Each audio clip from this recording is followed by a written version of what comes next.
What is going on, everybody out there? Welcome back to Great Men with Shane Sams. I am your host, Shane Sams, and I have a great man with me, a guy I've known for a long time, one of the OG podcasters, maybe the most prolific podcaster I've ever met, maybe in the world, and a guy that knows a little something about transformation, Cliff Ravenscraft. Welcome to the Shane, podcast, man. oh my gosh, I can't begin to tell you how excited I am about this new show that you're doing and to be a guest on it. It Yeah, is an man. honor. It is an honor to be in the presence, if you're watching this on a video clip later, of one of the most fantastic beards I've ever. That is a great man's beard, and I'm always envious of people that can grow beards because I know I come off as this manly man, but guys, if I tried to grow out a beard, it would look like my 15-year-old son's beard. It just stops growing. It looks patchy, like I've got the mange or something like that. So I'm impressed by the beard you got going on there, dude. I haven't seen you in a while. I appreciate that. I went to Podfest in January, and it was the first time attending a live event since I've grown this beard. I started it right around mid-May of 2025. And I went there, and everybody has had the same exact reaction that you just expressed. It It looks was, good, it, dude. and even before we recorded, before you hit the record for this interview or this podcast, this conversation, as soon as we got on Zoom, it was the first thing. It's like immediately in it. So just imagine what you just had. Every single person I met at Podfest who has not seen me in a couple of years did the same thing. And you know what? Every single conversation, I forgot that I had a beard. For 53 years, I've been a clean shaven guy. Mm, And what and this speaks to kind of the theme of this show, identity. yeah. I've I'm only just now starting to think of myself as a guy with a beard. In Wow. January, I'd had a beard for more than 6 months and forgot that I had a beard if I'm not specifically looking in a mirror in the morning or in the afternoon or in the evening.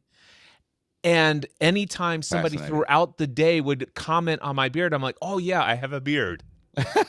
Well, I've always called you one of the godfathers of podcasting, but I might have to call you the Gandalf of podcasting now. Yes. Going forward, man, that's how we're gonna do it, dude. Let's jump in right there, man. Like identity. That's something that I've been thinking about a lot lately. I've had some major identity shifts over the past 4 or 5 years in a lot of different areas of my life, just as you grow and you evolve.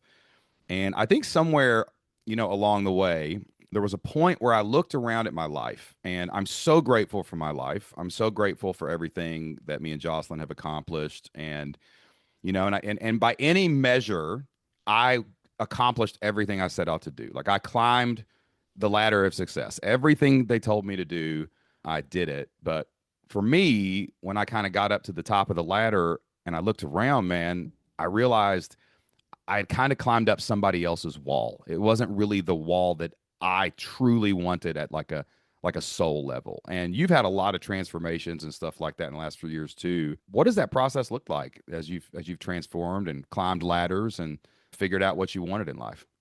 Well, I thank you for setting that up.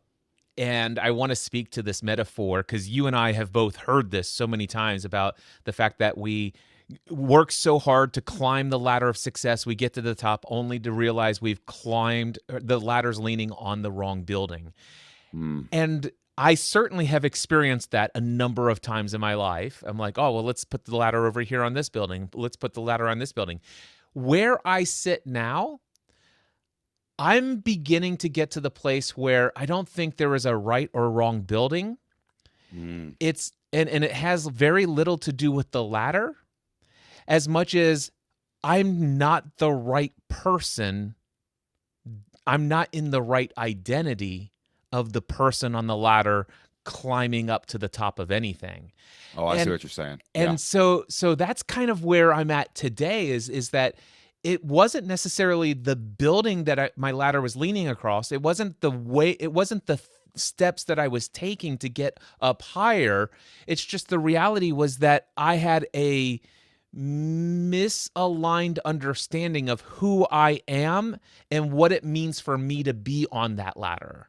Oh, it And makes so for sense. me, it there have been so many different times when, yeah, I've climbed to the top of several different ladders. You've witnessed that over the years.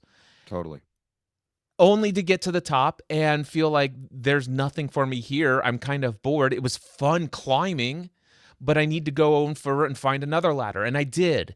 And I started climbing up, and I'm like, I didn't get quite to the top of it, but I got high enough to where I recognized, wow, I'm on the right trajectory. I know and I got to the place where it's like, okay, I need to take a couple more steps up this ladder to get to that next level. And then it became very clear. It's like, nope, this is the wrong building as well. And Wow. occasionally a couple of storms would come along. I start climbing the ladder, and I fall off. I get blown off the ladder. And I'm hurt. Yeah. Like physically, mentally, just hurt by that fall. And I got to tell you, just what I've learned about myself is that it's not so much the ladder, it's not so much the building, it's just who am I being in the world? That's Mm. the thing that was off. There was no right ladder that could have fixed that. There was no right building that could have fixed that. It was just my way of being, my identity that was misaligned. Yeah. I think for me too, like, and I've kind of witnessed this in like your journey. We've had some conversations about this in the past. It's like I think when you start out in life, you only have what you had. You have like the church you grew up in, you have the school you went to, you have what your parents told you was a good direction, and you do have to go try those on. Like you got to go up there and see if it's good. But what we're not taught is that identity piece. Like it's never about like look at yourself, look in the mirror, look who are you, how do you want to be in the world. It's I have to go do something to find my passion, to find this thing, to find whatever I'm looking for. And then the problem is you're looking outside for all of this satisfaction. And for me, I had this was my bad problem, Cliff. I would get to the top of I'd get to the top of what I wanted, and instead of me saying I don't think this is who I want to be in the world, I don't think this is in alignment, I would just say, well, maybe I just need more of this, and then I would go make more of this. And then it would just then that fall off the ladder goes from a much higher height every single time. And about the third time I did this to myself, I said, maybe instead of looking outside, I should start looking inside. You found that was that similar for you, like trying to figure out who you are and how you're moving through the world and how you want to be? Yeah, and much of my life growing up, I had been given this philosophy that I'm supposed to find out who I am, and that somehow I am here for a very specific purpose. Mm, And I spent most of my life searching for that. And that's when it's like, oh, well, maybe this is it. This is what I feel very strongly is. This is what other people have told me they affirm for me. And I went up all of these different ladders. I went down many of these different paths only to discover it's like, this does not give me a sense of peace within. It does not give me a sense of fulfillment. Sure, I get all of the accolades and all the things that other people tell me. Cliff, what are you talking about? You're one of the most successful people I know. You've mm, got a big audience. You got people who rave and praise you. You've got great financial wealth and income flowing to you. You've got all. I'm like, but you have no idea how dead inside mm, I feel. yeah. And so it's like, but Cliff, I've never met anyone who is living out their purpose more than you. And I'm like, but that's great that that's your perception. Yeah. But what you perceive to be my purpose is not resonating with me. It Mm, resonates with you. And here's another thing that I learned along the way. Many times when I decided to climb down the ladder, or if I fell off the ladder and decided to move, whatever the case, whenever I put my ladder against a different wall, I recognized how conditional the relationships I had with those people were living in mm. alignment with their purpose for my life. Yeah, man.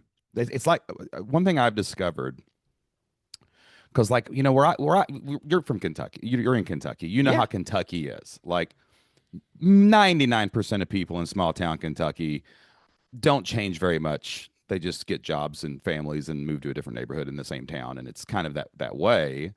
And when I interact with people, like either whether it's my entrepreneurship, my speaking, my podcasting, whatever it is, or even, like you said, financial gain, whatever. We change so much so fast as entrepreneurs and as people moving through the world seeking not trying to find the meaning of life, but meaning making in life, like trying to figure this stuff out. When I interact with people, it's almost like it's weird because they're like, I know you from when I knew you. Why are you not still that same person from when I knew you? Like, why are you not the podcast answer man anymore? Why are you not the flip lifestyle guy anymore? Why are you not the idiot that I knew in high school? And you realize that as you change, other people's story about you actually kind of like gets fixed.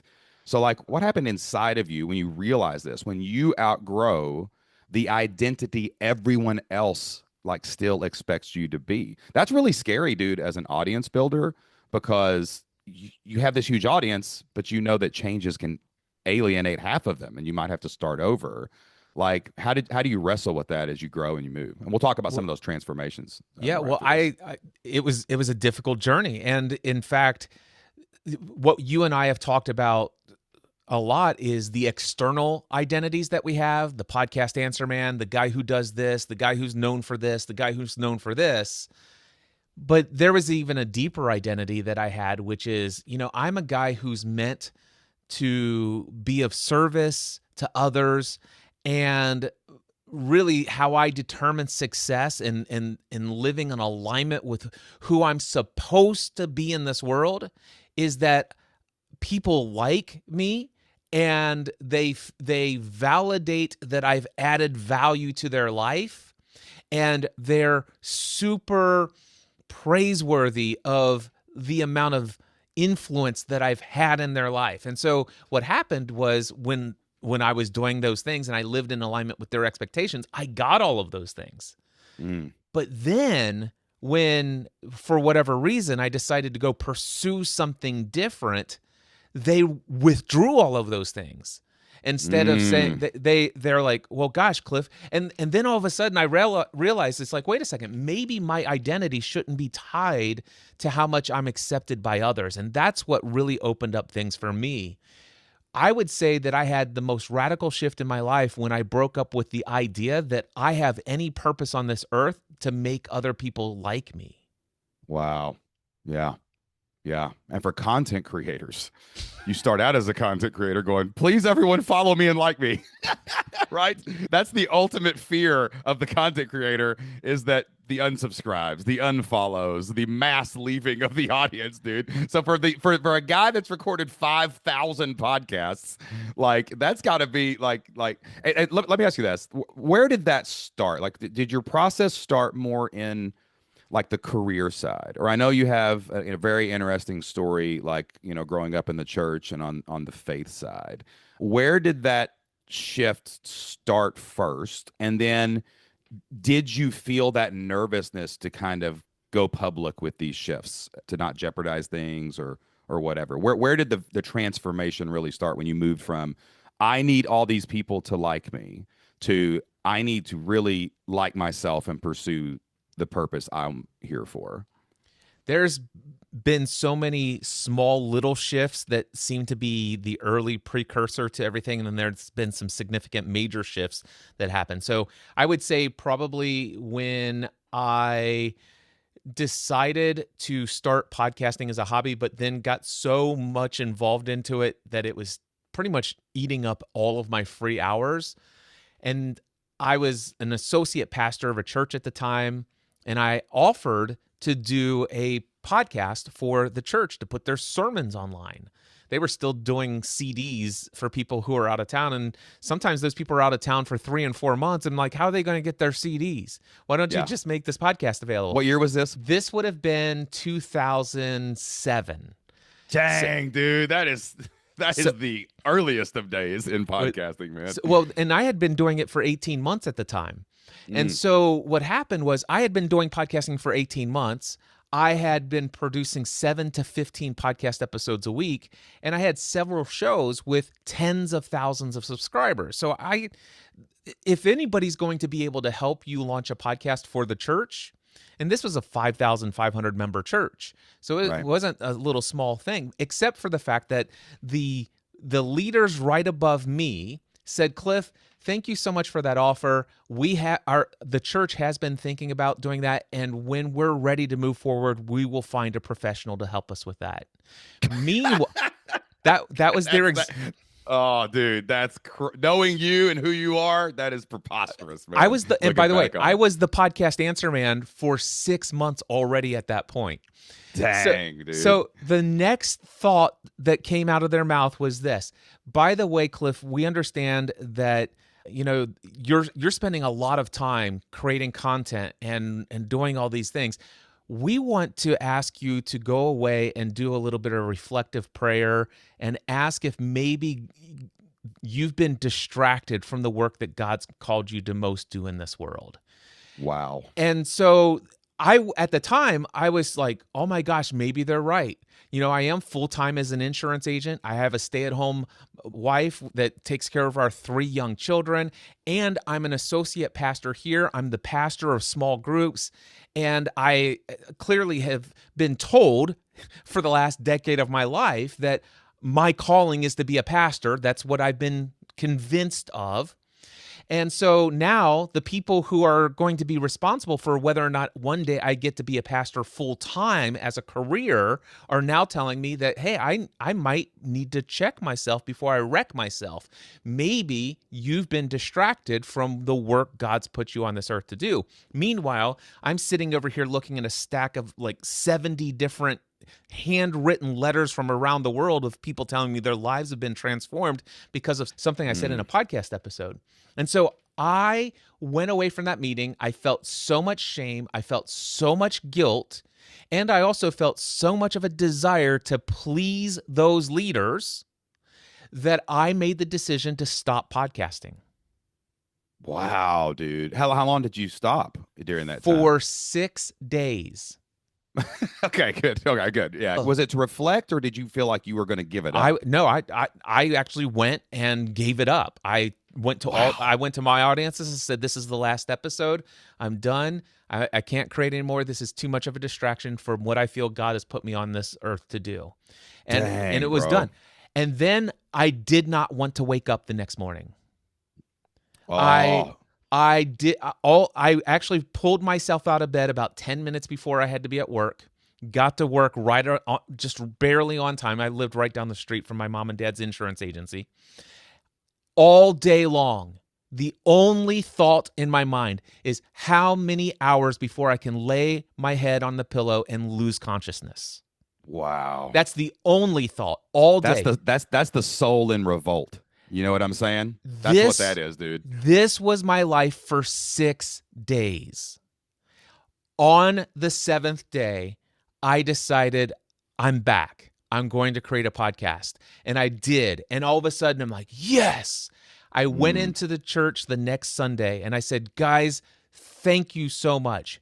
Man, I really needed somebody to ask me to check in and do some reflective to see if I've been distracted from the work that God's most called me to do. And you know what? The answer is yes. I have been distracted. And because of that, I now resign effective immediately. I can no longer participate as the pastor of small groups in this church. I need to devote myself to what God's most called me to do in the world. And that's that podcast, baby. That is so interesting, man. How there's so many layers to that story, dude. And I'm sure there's a lot of guys out there resonating with that because I had a moment that was similar to this where I gave a presentation. And I'm a storyteller. I'm a very good speaker. I was a school teacher. I was a football coach, and I'm a podcast. I have no problem getting up in front of a crowd, right? But nobody knew who I was in this big group of speakers for this big company that was firing up. And it just so happened I was the last talk of the day. And as everybody was going through it, I just looked over at my team and I was like, I'm going to destroy these talks. I'm better than these people. And I got up there and crushed, standing ovation. And I had a guy walk up to me. It's kind of the flip side of this. It's not give up this. I had never wanted to be a speaker, Cliff. I'm not, you know me. I like to sit at home. I like to hang out. I like to do Zoom. I like to try. I like to go to conferences. And have fun, but that's about it, right? And this guy walked up to me, who was very influential in my life at the time, and he looked at me and he said, "You were born to do this." And that was like, oh, somebody told me finally. I know what I was born to do. Then this legendary speaker guy came up to me and he goes, I don't know who you are and I don't know what you sell. And he pulls out his wallet and he starts flipping through $100 bills and he goes, please sell it to me. What? Just sell it to me. And I'm like, oh, goat speaker, big time guy. Finally, someone's told me what I was born to do. And dude, the next 3 years of my life was speaking almost every single week in arenas. And there was a point, dude, I remember the same thing. I woke up one morning in a hotel crying. Yeah.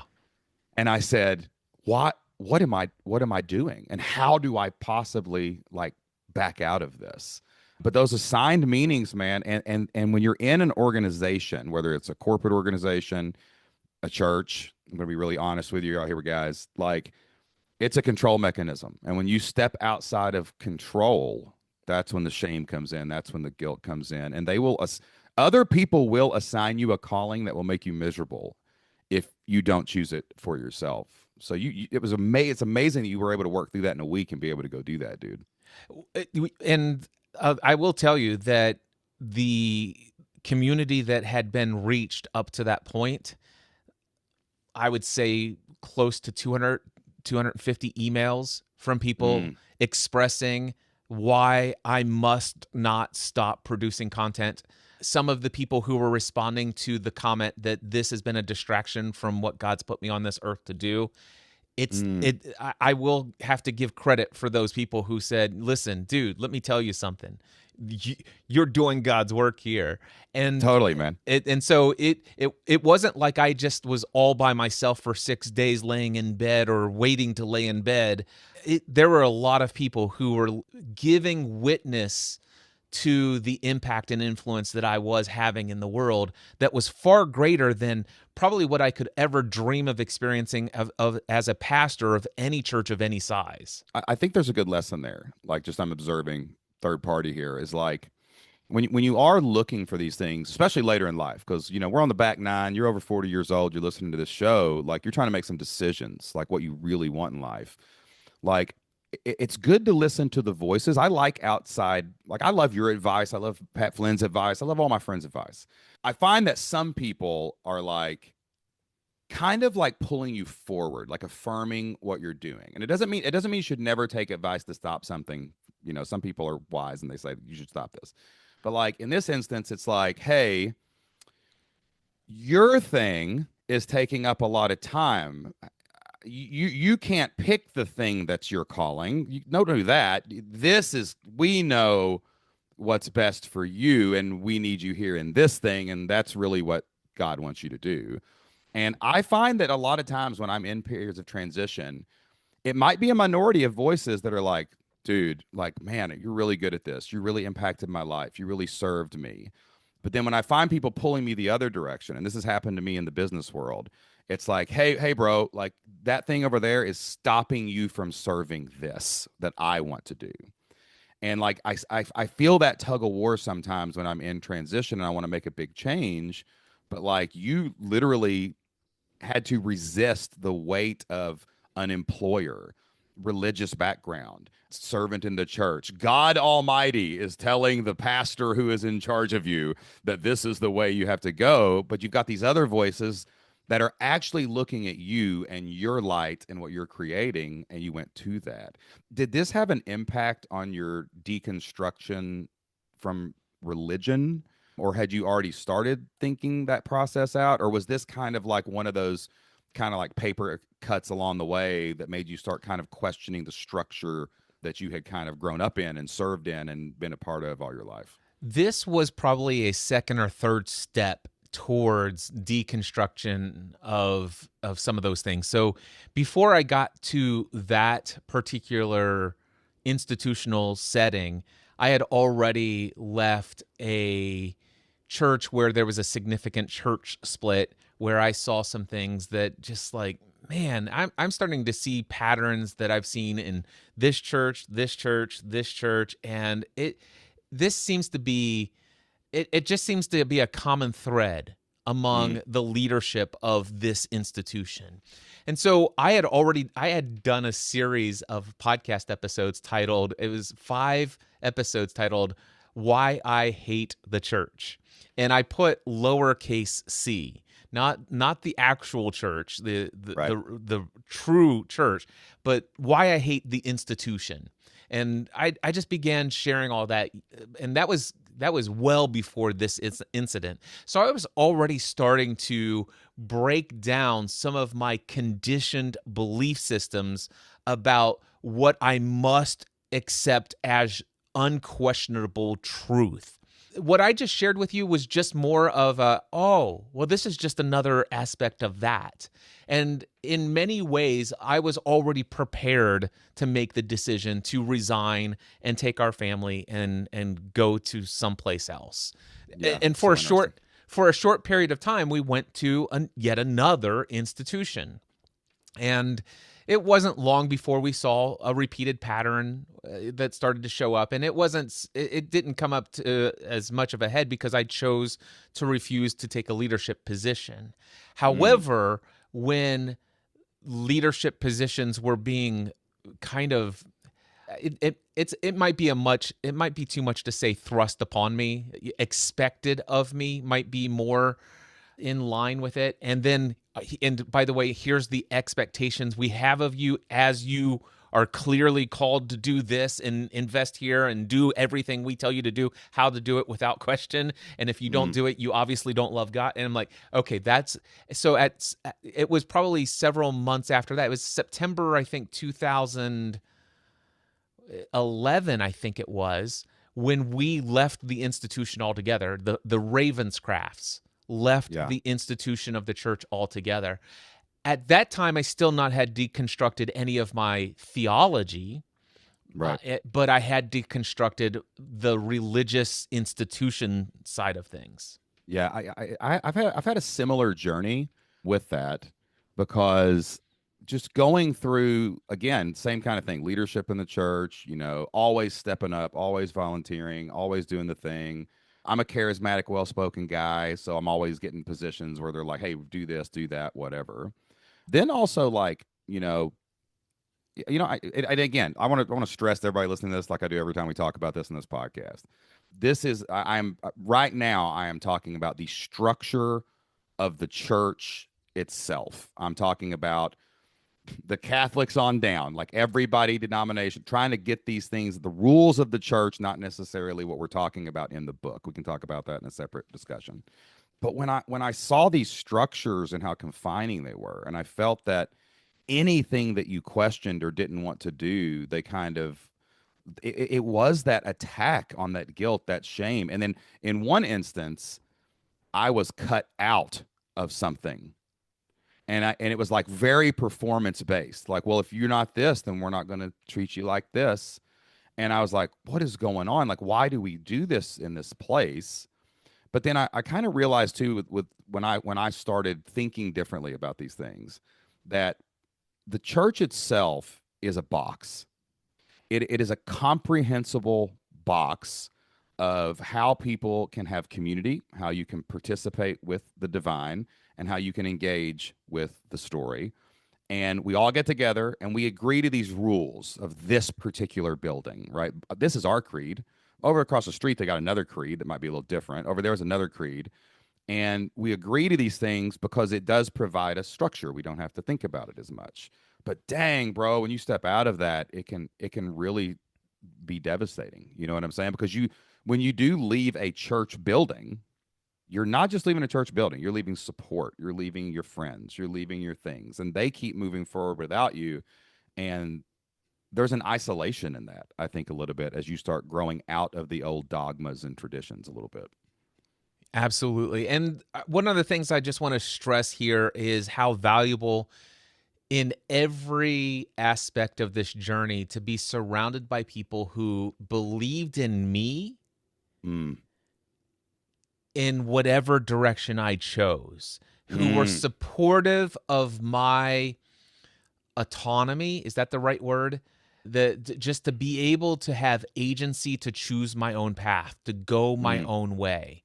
And in every stage of this journey, I feel divinely that people have been placed in my life to be there to help guide me in in having the courage that I might not have had otherwise to break from what was expected externally of me.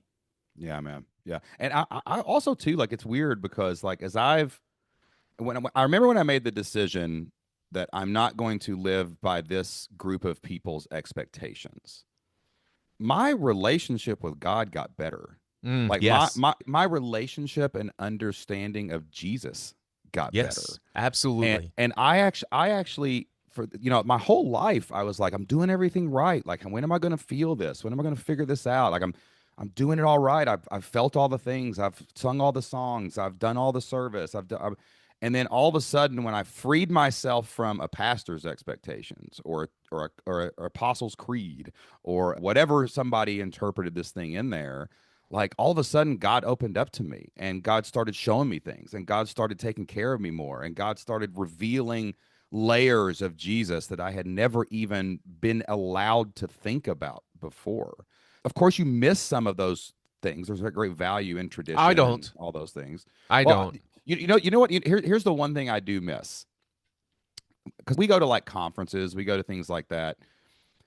The one thing that I do think is very valuable about the church itself is it's one of the only places where you got a lot of people in one place moving in the right direction, at least for an hour a week. And it was very I liked having that community feel, but it took me a few years.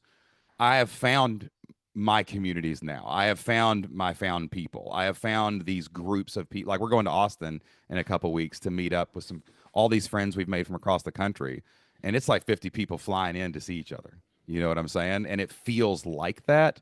So I do think there was some value of things like that I miss, but I do not miss the obligation, the expectation, the lack of questioning, the lack of philosophical discussions. Like, I do not miss any of that, like, at all. But I do think that there is some unifying factor there for getting a bunch of people on the same page regularly. You know what I'm saying? What I would say from my own experience is that there were decades of my life where that institution spoke life to me Mm, until it didn't.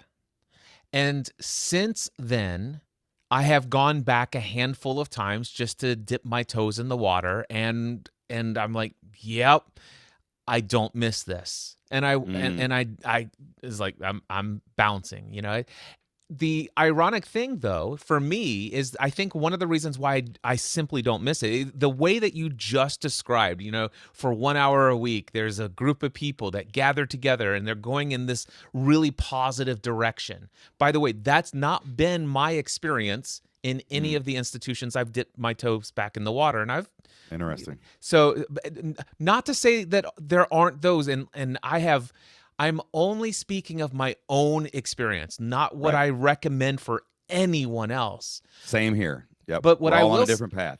what I will say is in October 2010, Pat Flynn and I started a weekly mastermind group that has met 50 weeks out of the year every year for more than 15 years now. Wow. And so imagine myself, Pat Flynn, Michael Stelzner, Ray Edwards, Leslie Samuel, and Mark Mason. I know you know all of those names. Great dudes, man. That is my church. Mm. Preach, brother. Why do you say that? Like, that's interesting, because we think of church as the building on the corner that everyone's supposed to go to at 11 o'clock. I don't. I Why? think of the church as wherever two or more are gathered in my name, anything they agree upon will be done for them. That's what I'm talking about, dude. Yeah, man. Yeah, I have found that it's so funny. My health got really bad there for a while, man. No, you saw me. I've lost 60 pounds, and I've gotten in shape and everything else. And like, what I did was, like, again, I love Jesus. I'm a Jesus follower. Might look a little different than what you look like now, and I think of it a little differently, but that's fine. Everybody has a different theology in the church you're going to right now. But like, one thing I did was I started going to the gym on Sunday mornings instead of the church.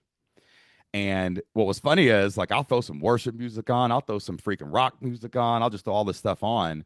And all of a sudden, and then all these guys that I've made friends with at the gym along the way, talking to them, seeing them, like doing the work. It was so soul filling. I would leave that place more on fire to seek out a godly relationship with God Himself than I ever did coming out of the actual building. Now, was that the building I was in? I don't think so. Those were good people. They were trying their best. But at the same time, it was right. And I've got a group of guys too. Do you know Grant Baldwin? You know Yes. Grant Baldwin? Speaker Grant Lab. Baldwin, Brian Harris, Growth Tools, and Joe Nicoletti. So those are my guys. And Yeah. we have been in a mastermind for over a decade. We have a text thread that is half 13-year-old little boy, half entrepreneur, half we have no idea what we're doing as grown men, right? Right? And like that those relationships, man, of the things we've built, the things we've seen, the good, the bad, and the ugly, without all this arguing over you should do this and you should do that. There's no control in those relationships. But there was always, it felt like, control in an institution, you know? I have never witnessed the expressed alignment with the values of the teachings of Jesus more in any other environment than I have in the Green Room Mastermind. Wow. It's crazy, man. It's crazy. Why do you think we do this to ourselves though? Why do you like what like it's how does it still hold so much power over us when other people tell us what we should think or do, and also like the ability to not even question it. It's like we get so obsessed with figuring out the theology that we forget the point of the whole thing was to live good and love and seek up, aim at God and treat everybody else in service. You know what I'm saying? It's like it gets lost in the shuffle even in the modern world today, dude. Yeah, you framed it at the beginning as a question. How does it have so much power over us? And I think it only has the amount of power over us that we hold in our mind that it has the Mm, power over us.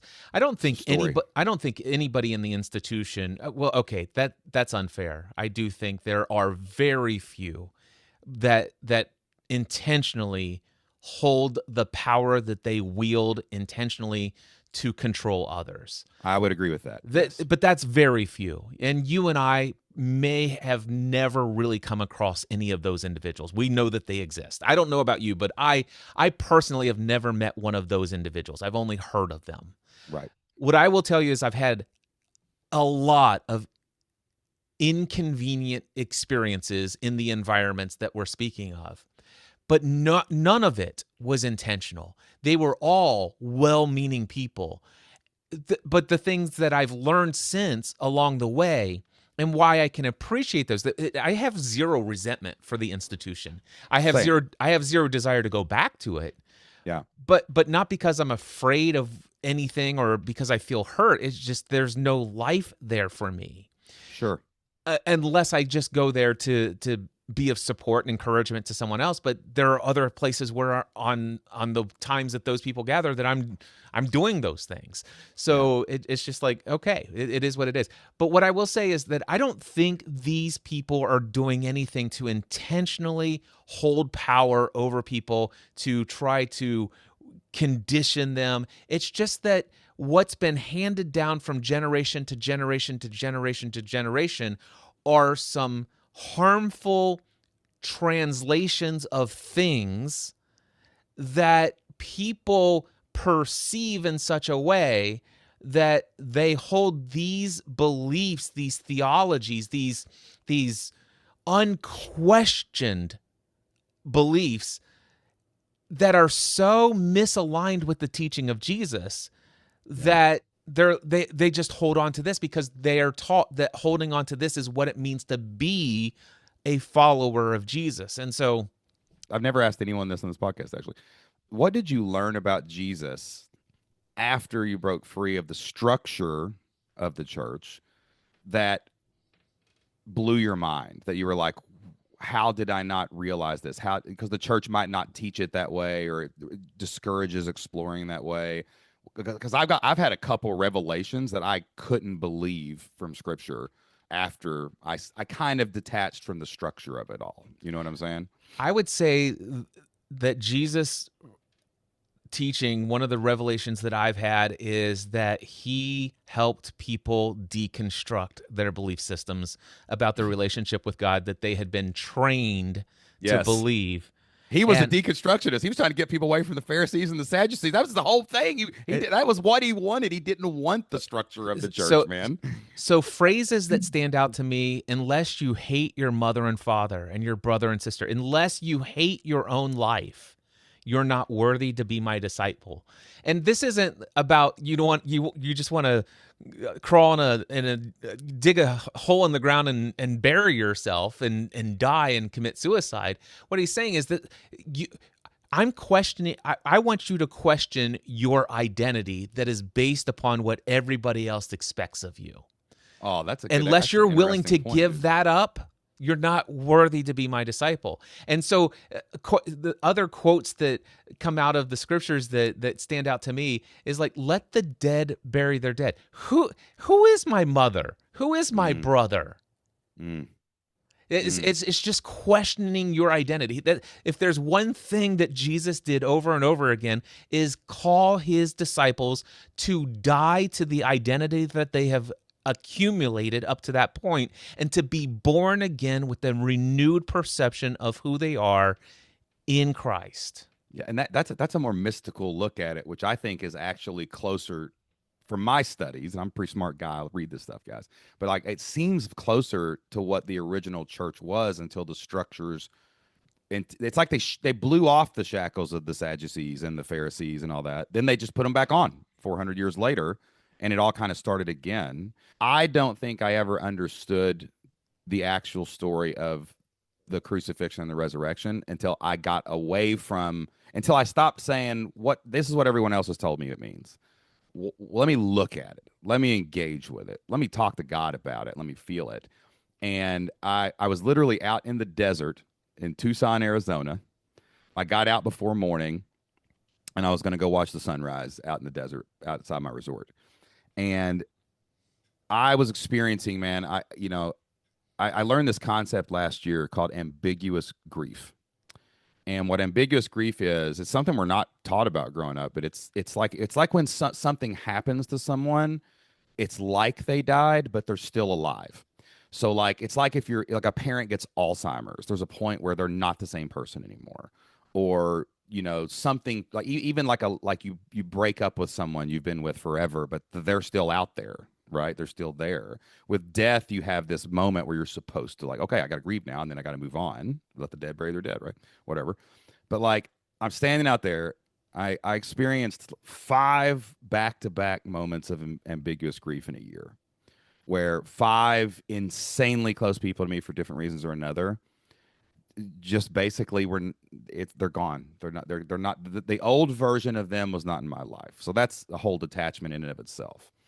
And then I'm sitting out there, man, and I'm just like, I'm praying, I'm thinking, I'm crying, and like all of a sudden it hit me that the resurrection story that we are taught is he did this for you and he came back to life 3 days later. And that's the focus, right? But in that moment, I was just sitting there thinking about it, and I was like, no, that's not the point of the story. The point of the story was there's a middle part that we gloss up that we'd always glossed over. Jesus goes to the cross, lays his life down for his friend. That's great. That's part of the story. He gets crucified and he gets buried. But when he gets crucified, God grieves. And I realized in that moment that resurrection, Jesus is the example, your life is the example, is not possible without grief. Like there had to be a moment of grief to let go of what was lost, the old identity. And then then resurrection was possible. That was the actual miracle of the entire story. At least from my reading of it, people can talk about this theology, whatever. But like when God shook the earth, tore the veil, like that had to happen to grieve what was so that what could be could come about. And I don't think with the structure that I grew up in, I ever could have realized that. And dude, in that moment, I wailed, I grieved. All those losses that I had experienced over the past year flooded out of me. And then when the sun came up out over the desert, and I literally was like, I felt the most love and peace. And I realized that grief is the ultimate expression of love. And I got there outside of that structure because I never could have came to that conclusion in any other way. You know what I'm saying? Yeah, that's a Yeah. powerful story. And one of the things that I love about this is where I grew up, having an alternative understanding that's and interpretation or a perspective of what that means, that story. These are conversations that were frowned upon. It's like, no, Totally, bro. here's the accepted story, and that's If you're going to go great. to this church, you're going to read this. That's Yeah, right. and so what I love about the freedom to explore and have conversations and to feel out.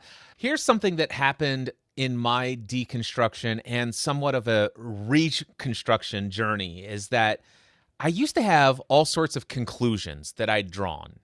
Now, Mm. many times these were suggestions. Okay. Many of these were commandments that were given Right. to me, that this Yeah. is the conclusive truth and interpretation of what must be accepted. Yes.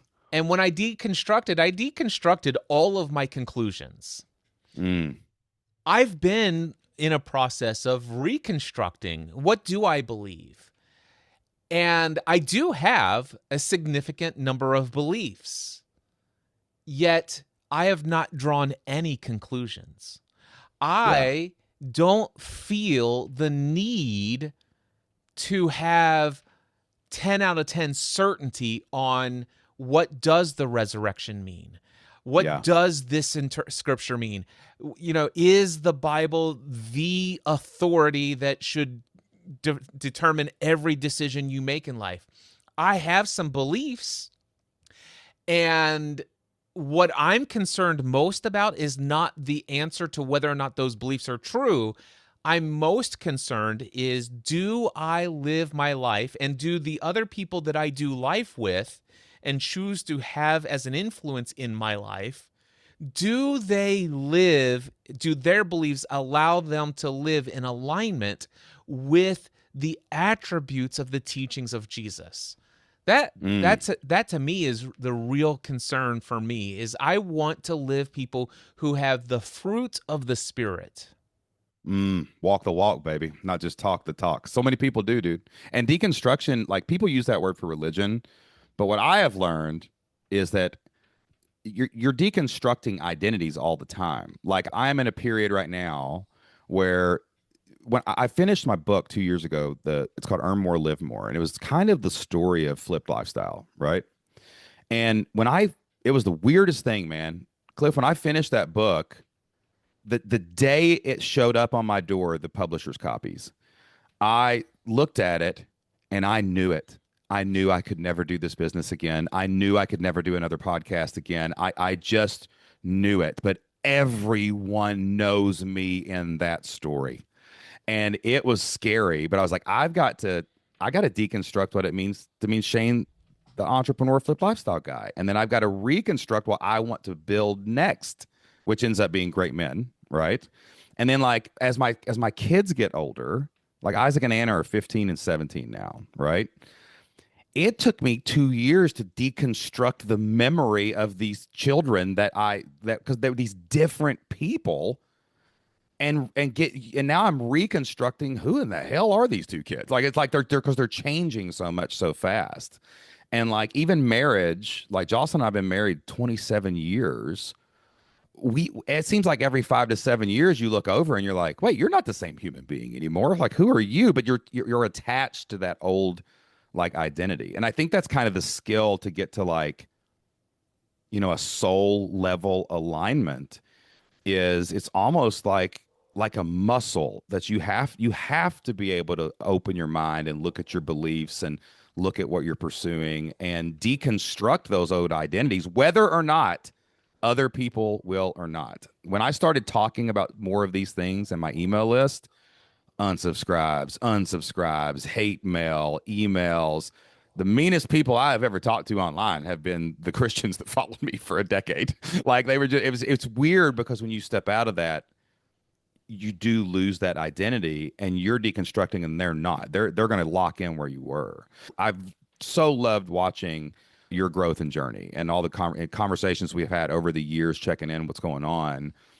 How do you actually pursue that soul level alignment so you don't get locked into other people's things anymore? And then what is the cost of that? Like what has been the cost of doing that for you, like along the way? There are so many different layers to what you just asked, and I want to make sure that I hit them all. The first one I want to speak to, and it's not in your question, but the idea that the meanest people I've ever interacted with are the Christians who's known me for 10 years. And if I could, Shane, can I encourage you just to potentially consider the idea that those people are not mean at all. In fact, those people are doing the most loving thing they could possibly do, which is to express to you how wrong you are. Okay, and it is out of love and affection for you that they've said what they've said. And if they've cut you off and put you out of their fellowship, they've done so because they've been taught and conditioned to believe that is the only way that they could serve you best, to bring you back to the truth that they have been taught is the only way to be in good relationship with God. And so in fact, they are not mean at all. They are simply doing what they feel is the most loving thing they could do for you. Yeah, I'll forward you some of the emails. Some of them are mean, but most of them I agree with you. Okay, there was a couple pretty hateful people, Cliff. I'll show you a couple of the emails. Okay. Fair enough. But I get what you're saying. I believe that's a good word. Very wise. Can I share with you the reason why I say that is because I've been the one who has sent those messages or communicated that way to people in my past. Oh, dude, that's a good point, man. And this is why I didn't realize I had been the pot in the kettle. That's actually my ego protected me from that little fact from the past, dude. This is why Jesus says, "Do not judge others, for the measure you judge others, it will be measured back to you, ounce for ounce." And so when it came, and by the way, did I lose $72,000 in 1 week because I put out one podcast episode sharing a perspective on how the law of attraction might be supported through biblical text? Yes, I did. That's an amazing topic. Who would even think that up, dude? 22 scriptures to support the tenets of law of attraction. Wow. And people just bailed. $72,000 right out the door, 7 days. Dude, Dang, it man. hurt.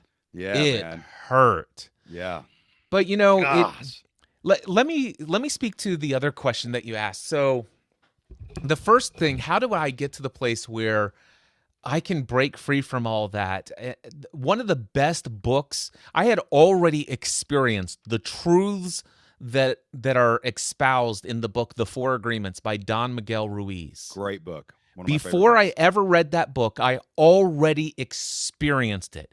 But to actually read that book in one afternoon, in 4.5 hours, that book was the most concise, straightforward. It's like, oh my gosh, I wish somebody would have given me this book 2.5 years ago. I could have avoided so much messiness. I built way too many walls between myself and others because I felt hurt. I felt devalued. I took so many things personally. But when I learned the Four Agreements, first of all, when I learned about the dream of the planet, the whole idea that everything we have as what we consider to be knowledge today is nothing more than a bunch of ideas that people keep thinking, and the more people think it together and agree with it, we all of a sudden make these agreements, and then therefore that's what we call truth. And nothing, it's like, of course, this is how this works. Go read The Four Agreements by Don Miguel Ruiz. And then don't take anything personally. Don't make assumptions. Always do your best. And then there's a third one. Gosh, why is that one not coming to me instantly? Anyway, the 4 agreements. I've got it over. I'm looking at it. I I can see know. it on my bookshelf over here. What I can tell you right now, though, is don't take anything personally and don't make assumptions. Yeah. Those are the two. Those are the two that really help me break free. And what I will share with you is that if I go back to who am I? When I was a kid, I always loved to. I love to entertain people. I was 13 years old and hosted my own illegal radio show on CB radio. All right, That's amazing. You mean like truckers, like CBs? CB radio that truckers used. Although back in the mid to late 80s, CB radios were not just for truckers. Like everybody had these in their home up here in northern Kentucky, and I live right across from the road from Cincinnati, Ohio. And so there are about 100 to 200 people within a 10-mile radius that I keyed up the microphone for 10, 20 minutes at a time, solo hosting my own illegal radio broadcast, and then I would unkey to take in listener calls. Dude, no wonder you need to go back and figure out how many of those shows you did and add it to your total. Because you were podcasting before it was a thing in the 80s, dude. Yes. That's amazing. So when I think back to who I was as a kid, I always had this desire, not just to entertain, to capture people's attention, but also to encourage people. I've always been an encourager. I've always been one that wants to lift someone up. I want to help them see the situation from a different perspective that might not be available to them based upon what they believe to be true. I want to help inspire and motivate people to take action, to go and do the things they feel most called to do in this world. That's always been who I am, just from what lights me up and what fulfills me. The only thing that's changed over the years is my dogmatic, rigid belief about what containers that has to be in for me to be accepted by different groups of people. Wow. And when I finally broke up with taking things personally and making assumptions about what other people think about me and all of those other things, I'm like, wait a second, you know what? I could actually do whatever I want to do. And let me share with you just in a practical way how this has shown up in my business. So years ago, I had to make the big leap from being known as the insurance guy to an online business owner who is the podcast answer man. And then as a result of growing to the top of that industry and having literally hundreds of thousands of people around the world who know me as the podcast answer man, helping more than 40,000 people launch a podcast. When I made the decision, podcasting doesn't exist without you, bro. Dude, no, listen.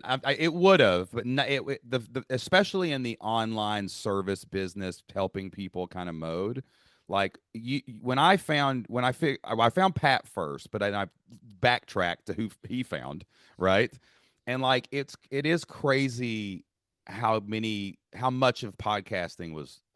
I just want to give you your flowers for that, man. Well, I appreciate it. People don't understand how much you really impacted that, especially that 2010 on stuff when all those people started really coming out. The people we still see today, all everywhere, the top podcasters. You really did shape something massive, and you may never get your credit for it, but I'm giving it to you right now. The people who know, and the thing is I appreciate that, but the thing is Shane, at the same time, I don't take what you just said personally. Totally. So for you to be able to be free from the negative things that people will say about you, you also have to be free from all of the lavish praise that people say about you. So when it says don't take anything personally, it does not say don't take anything negative personally. It says take anything personally. Don't take anything personally. That's very Marcus Aurelius.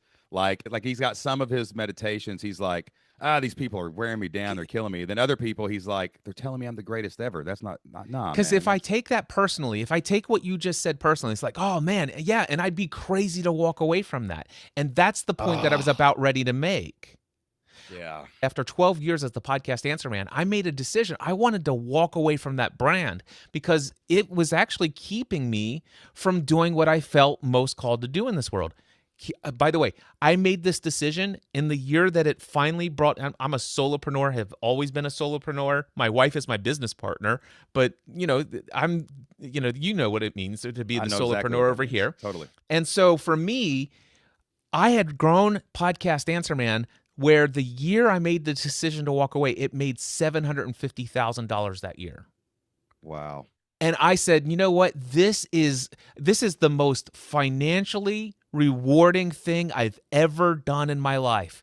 I am praised all day, every day. The amount of flattery and invitations and opportunity are endless.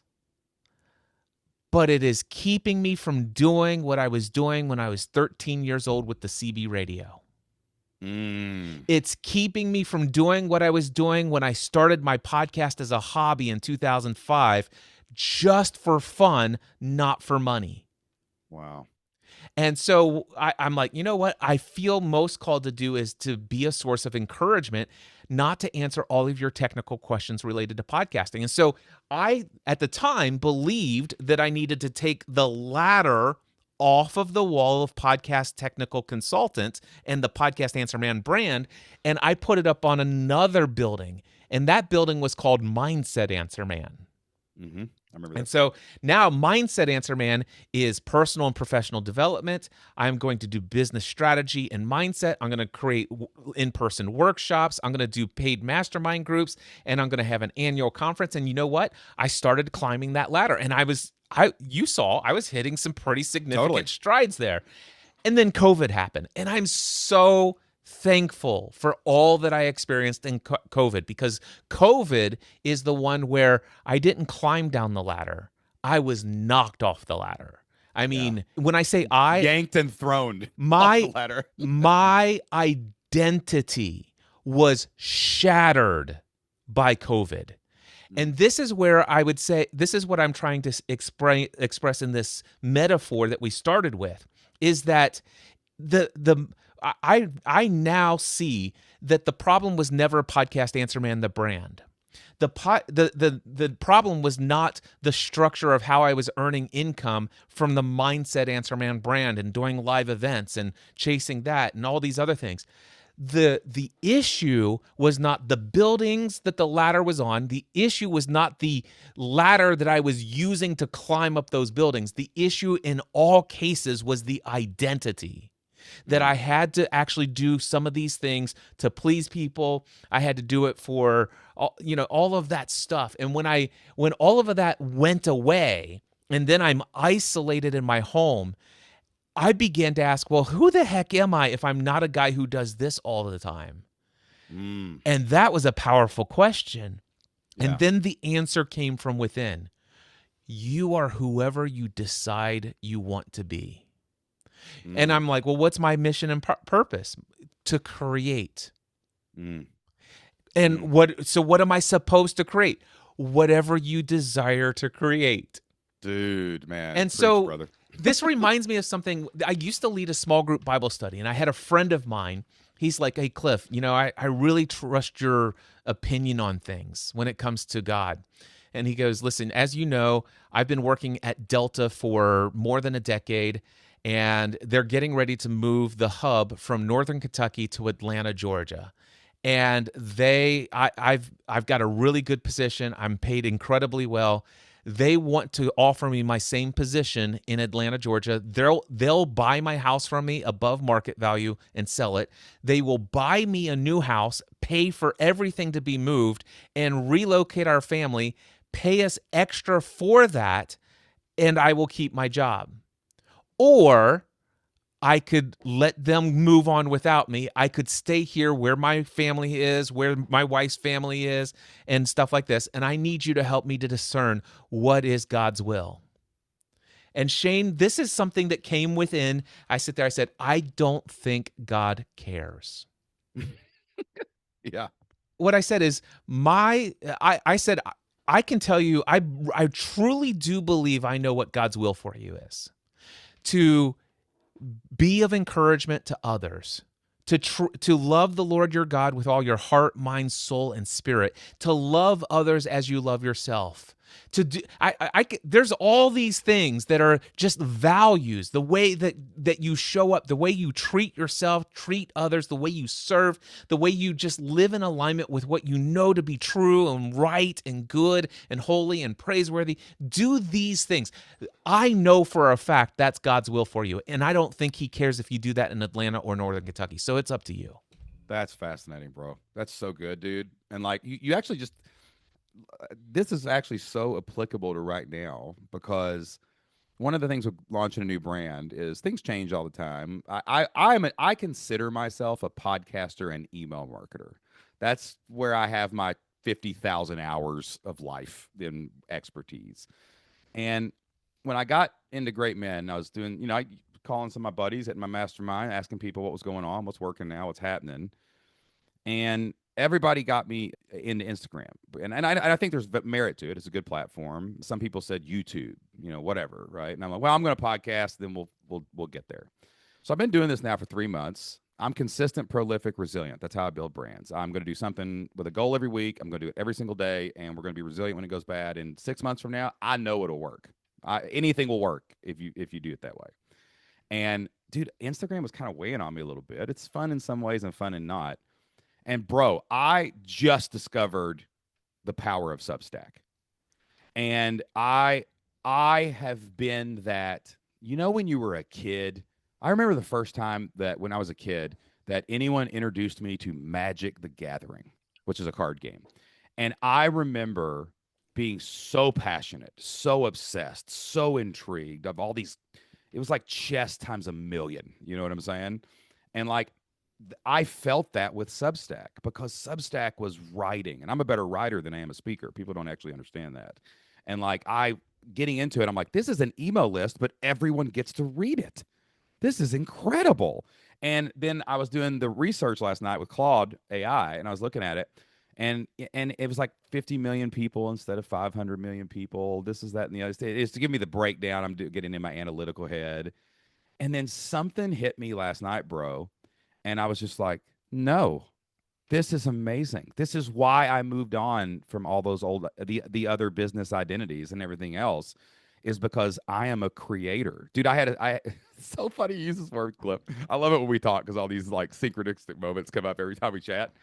I went through a really dark depression in 2023. Like probably some of it was coming from 2020 on, heading my way, right? That's where I got knocked off the ladder, basically. Yep. Deep darkness, man. I've never experienced. I sympathize so much with anybody out there that's in a depression right now. I know how bad that feels. And one of the thing that got me out of it was psychedelic assisted therapy. I started doing medically prescribed ketamine therapy. And in the last session, I won't go into some of the details because they're personal, but I had this vision of like a star, and it exploded. And then I watched through the eons as it came back together in another star that looked different color. Then it exploded again and all this. And man, I was just in this super spiritual place, in a prayerful mind while I'm in this ketamine experience. And it hit me. I was like, that's the point of it all, man. Like nothing can be created unless something is destroyed. And then that thing will eventually be destroyed and then something else created. And then the point of it was keep creating. Yeah. But create what you are here to create. And you know what you're here to create when you look inside and say, this is my desire to create this for other people, right? Use my gifts well in the service of others. And man, when I found Substack, dude, you may have helped me just make a directional decision. I think a great man journey, man. It's amazing. Hey, let me wrap up with this, okay? All right. So the concept that started Great Men was my mastermind. Every year we go on a retreat. We bring 2 new extra guys in, go out on this houseboat. We're in the woods, sitting around a campfire, smoking cigars. No structure, no mastermind, no dry race boards, no whatever. But man, we talk more about business and life and love and everything else than anything else I've ever done. And that experience made me, every year, the guys that come on this trip with me, they're like, I wish I had this in my life. Like, do you know what people would do to have the masterminds that we have, bro? Like legitimate dudes that meet every week and talk every day and are there for you. thick or thin, right? And I was like, well, I think that I could like create this because I've my whole background is in live events. My whole background is in building communities. My whole background is in finding good dudes, man, and just being good dudes together, right? So I start working on this project and I look up greatmen.org. It's available for nothing. Bro, you wouldn't believe how little I actually paid for that domain name. I was shocked that it was even available. And then as I'm thinking about this and what I want to like actually create, I was like, I started thinking about greatness because that's something I've always chased in my life. Like I have this rule, whenever I do anything, Cliff, I want to be a top 10% human. Like if I'm bench pressing 70-pound dumbbells, I'm on Chat GPT going, how many men on the planet Earth can incline press, whatever it is? I don't want to be number one. I don't got to make the most. I just got to make a lot. And I want to be in the top 10% if I'm trying to do something. Okay. This is one of my things. So I'm always have this would be great. You think about Lewis Howes, the school of greatness. You think about all these different things and great men through history and all this. But I was like, wait a minute. Everything I'm thinking about is chasing what someone else did and set a bar or whatever else. That doesn't make sense. Like I started asking myself, like, what is greatness on my terms? And as I'm talking to these men, I'm talking to a lot of men right now that are going through these midlife moments, and the life they got was not exactly what they thought it'd be, and they're trying to reinvent themselves or do something different. What does greatness on your terms mean to Cliff Ravenscraft? Like when you think about, man, I want to live a great life. Like what does greatness look like now with this newfound wisdom and perspective that you're looking back on? I love that question. And I will tell you, it's very similar to the question I just spoke about in a recent podcast episode I put out of Podcast Answer Man or the Cliff Ravenscraft show. I don't know which one. But it was this question somebody asked me, Cliff, what do you want to do to leave your legacy in the world? And I'm like, listen, I don't concern myself with leaving a legacy. Amen. I don't think there's anything I have to do or build to leave a legacy. As far as I'm concerned, it's not important to me that anybody mentions my name or hears my name or knows my name 300 years from now. Yeah. What I do know is my legacy is already secured. I leave my legacy in every conversation I have with any person that crosses my path, where I choose to intentionally, actively listen to who they are, what's going on in their world, and without judgment, receive what's going on in their world. And then as I feel intuitively led or guided to ask questions to help them see things they're not able to see, to maybe see a blind spot, or maybe help them just open up a neural pathway to see a different possibility than what they came into this conversation with. Every time I am have an opportunity to have a conversation where I can encourage and inspire and motivate, that person's life will never be the same. And anybody's path that they cross from that moment forward will be influenced by the fact that I had that exchange with that person. And I've had tens of thousands of those throughout my lifetime. And that's my legacy. And so in the same vein of that, what greatness is to me is in the moment, am I fully present with the person that's in front of me? And am I genuinely interested in who they are, how they're perceiving life, what are they going through? And without any judgment on do I agree or disagree, can I, soul to soul, human to human, help them, encourage them, equip them? Can I do anything to serve them in whatever it is they're creating in this world? That is greatness, and I do it every day. Ah, man, I love it, dude. I know this, man. You've made a difference in my life, bro. Every conversation we've ever had, man. Hey, listen, before we go, tell everybody what Cliff Ravenscraft is up to right now. I'm sure a lot of guys are going to listen to this and they're going to resonate with a lot of what you said. But what are you creating right now? What podcast you got going on, and what are you doing for people? So I brought back my Podcast Answer Man brand and podcast on my 20th anniversary of podcasting. Nice. So anybody who is interested in content creation through podcasting and wants to be encouraged and inspired to go the long haul on this, I focus less on the technology side and more on audience alignment, how you can leverage each piece of content and build relational depth with your audience. Oftentimes, people come to Podcast Answer Man because they're interested. How can you help me grow to the next 10,000 subscribers? And I'm like, I'll tell you what, how many subscribers do you have now? And they said, well, about 700 every episode is what people are downloading. I'm like, great. I can help you get that down to about 450. Yeah. And so if I will help you with an audience reduction strategy. And what we're going to do is get you more aligned, clear on who you're speaking to, speak more authentically to that person, share more vulnerability, and go into greater relationship depth. And you will profit far greater with a smaller audience than you do a larger audience. And by the way, if you do this strategy, your podcast can't help but grow. So that's the Podcast Answer Man. You can find it at podcastanswerman.com. Then I have the Cliff Ravenscraft Show. That's my personal and professional development behind the scenes of my own solopreneur entrepreneurial journey. I share a lot of business strategy, mindset there. That's over at thecliffravenscraftshow.com. All of this, and by the way, I do a bunch of other shows over at cliffravenscraft.com.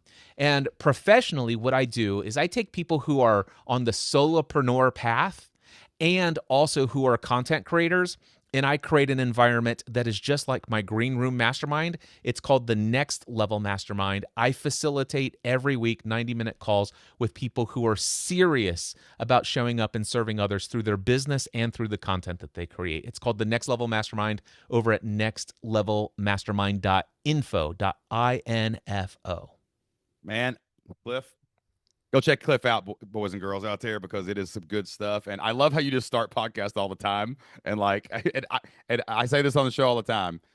The best personal development tool on the planet is to start a podcast. You should have a podcast, even if nobody listens, and they will listen to you if you talk to Cliff. Cliff, man, thank you so much for your time today, man. All the wisdom, your journey, your story, and your friendship, man. I appreciate you, dude. Shane, I love you, brother. Seriously, and what an honor and a gift this has been. I don't take this lightly. I never take our friendship lightly, but man, what a gift it is to be on this show. The audience that you're attracting here, it's an honor. Thank you. Thanks, man. You're a great man, Cliff Ravenscraft. All right, man, that wraps up my interview with my good friend, Cliff Ravenscraft, man. I've known Cliff for a long time. I remember when I was first starting out as a school teacher and I wanted to launch a podcast. My first podcast was actually about coaching football. It was called the Coach XO Show with Shane Sams. That's what I knew. It's trying to podcast, trying to learn how to do it. And yeah, man, I actually emailed Cliff. I found out he was in Kentucky. He was so gracious. He is the dude. He's a real one, man. He's a really, really good human, man. And he emailed me back, he got me my equipment. My first podcast was recorded on this little box thing that was like a Roland physical thing. I had to like get people to come to my house and put it in between us, and there was a mic pointing either direction. And man, it's like now I've recorded over 1,000 podcasts myself, and known Cliff along the way. It's been really fun to watching his journey, and that's really what it's all about, man. Like, you know, I'm sure people will write me about this thing, the other beliefs, and that there. We can talk about that all day. I'm totally in the wrestling with and looking at everything and trying to figure out like what I want to take forward, what I don't, what's been told to me that was someone else's, and what's coming to fruition is mine. And but really what I love about guys like Cliff and all the guys really that you've heard on the podcast and guys that are out there listening too, we're all trying to figure it out, guys. Nobody's got all the answers. And we really just have to ask, is the structure of my life working to let me step into my God-given gifts? And am I serving as many people as possible with those gifts? And am I concluding things that are going to lock me in place for the next 40 years? Or am I brave enough? Do I have the courage enough to open my mind a little bit and pursue greatness on my terms? And that's what I highly recommend everybody do out there. Never stop growing, never stop going, and determine what it means to be great on your own terms, man. All right, guys, that's all we got for this week. If you want to check out everything that we're doing here, we are not just a podcast. We are a community. You can go over to greatmen.org, and you can see all the different things that are happening right now. We post a lot of content on YouTube. We post a lot of content on Instagram. And I am obsessed with Substack. My Substack, let me read it here. I got it for you. it is substack.com/@ShaneSams. That is where I write most of my articles. It kind of gives you a preview too of what's coming up on the podcast because we'll be talking about a lot of those topics there. So make sure that you go subscribe to my Substack. Follow me on Instagram, Shane Sams Creates. And if any of that isn't there when you get there, it means I've changed my mind and did something else. Go over to greatmen.org and you can find everything else, including joining a free community where you can hang out with other good men who are pursuing greatness on their terms and trying to figure it out. All right. I'll see you next week. Later.